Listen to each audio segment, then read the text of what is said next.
Thank you so much, Mr. Kimuli. I'll now request Dr. F.S. Abdallah to ask you a few questions, Mushid. Thank you, Madam Chair. Mushid, mine will not be questions because I think my fellow panelists here, I can see the exchanges on the laws and the abilities. Mine is to ask you plainly and straight to the point, do you think the way you pride yourself of the experience and the abilities that you'll be able to bring something new for the betterment of IEBC to IEBC? Yes, I would. And what will that be? For instance, you would be able to interrogate the governance structures that are available in the IEBC, see where the gaps are, and that is the internal strength of the Commission. Participate in seeing from the last elections, from court cases that have been that have come out, to see exactly what ails the IEBC. There are issues around problems around the way elections have been managed. There are issues around the way the Commission is supposed to conduct itself. There are issues around trying to make sure that the Commission has good demarcation between the Commissioner's role and the role of the Secretariat. There is an issue of trying to strengthen the code of conduct of the Commission. Issues around improving the image of the Commission so that people repose public faith and confidence into the Commission. So a lot of governance work needs to be done. A lot has been done, but you can be part of that strengthening, part of reaching out to stakeholder engagement, and part of making sure that faith and confidence is reposed back into our electoral processes. Those are some of the things that I can bring to the Commission. Right, thank you, Murshid. Now, if I've heard you also of your 15 years experience where your job was, as you say, taxing and very demanding, that of course you had to do a lot of monitoring on day-to-day basis with different institutions like APA, the Port Police and all that. Yes. Now, with that 15 years experience, what measures will you adopt to ensure the prompt monitoring of implementation of the Commission policies and programs? Yes. Am I clear? You heard me well? Let me rephrase it. Okay. Yes. You've had 15 years in the shipping industries, and one of the responsibility you had, yes, whether continuous or at the time, was a day-to-day communication and monitoring of the vessels or any other stowaways and all that, right? Yes. So I'm saying, using that experience, right, what measures will you adopt to ensure the prompt monitoring of implementation of Commission policies and programs? Yes, okay. What would you do? Yeah, thank you. So that is part of what we'll say of doing effective and proper governance structures. What is required to be done is to look at the overall objective of the Commission, what the Commission sets out to achieve, and all of these are going to be laid out in your strategic plan, where you have your mission and you have your specific things that ought to be done, and they have to be aligned with the electoral cycle. So there will be a fleshing out of exactly what needs to be done, within what timelines, and on what basis are you to proceed.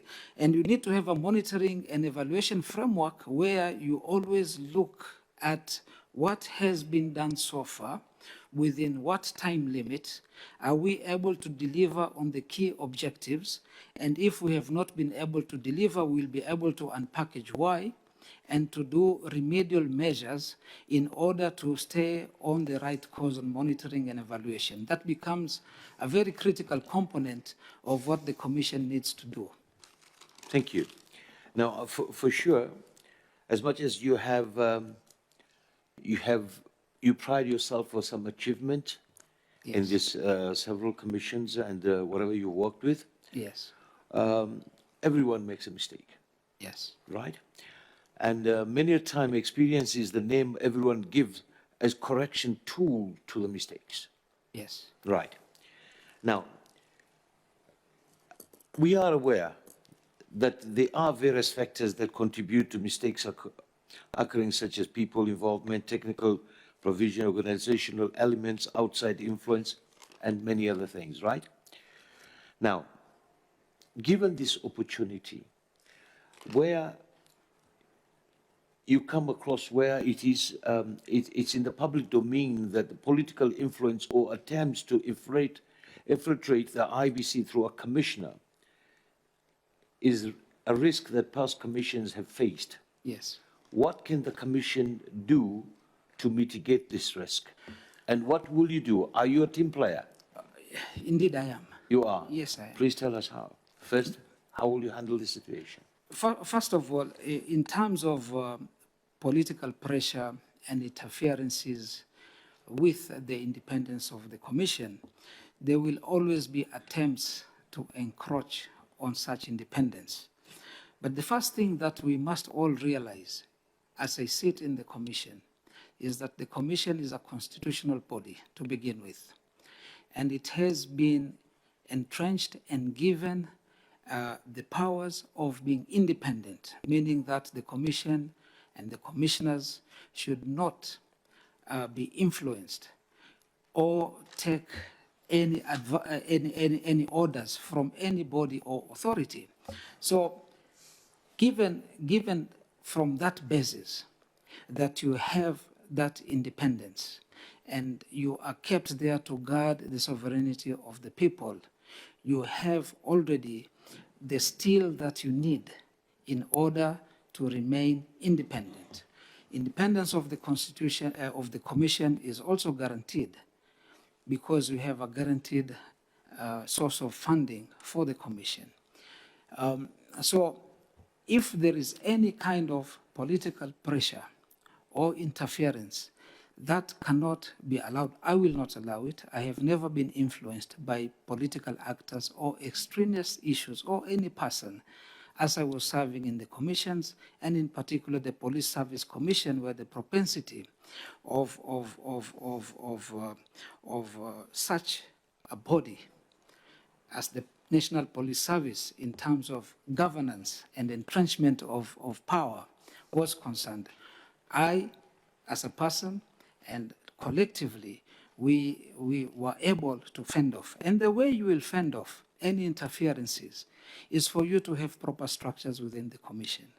You have a code of conduct. Not only that, you look for how you enforce the code of conduct so that if there is any interference, be it through bribery, be it through any other mechanisms, it's easy to detect it, and there are parameters with which you can enforce any member of the staff, any commissioner, including myself. Not only that, once you get influenced by outside actors, any member of the public can move to Parliament and specify the areas where you have gone against the Constitution.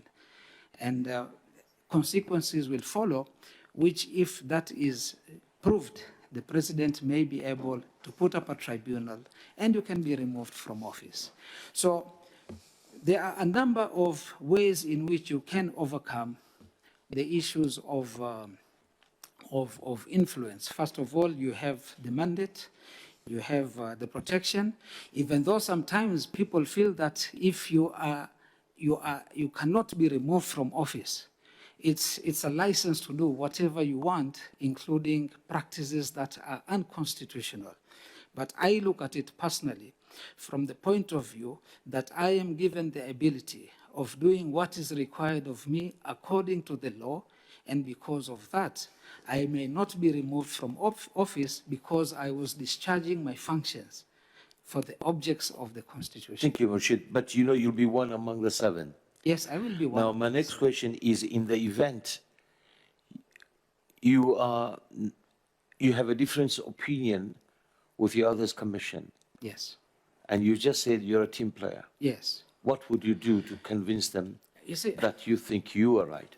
the difference of opinion can come in many dimensions.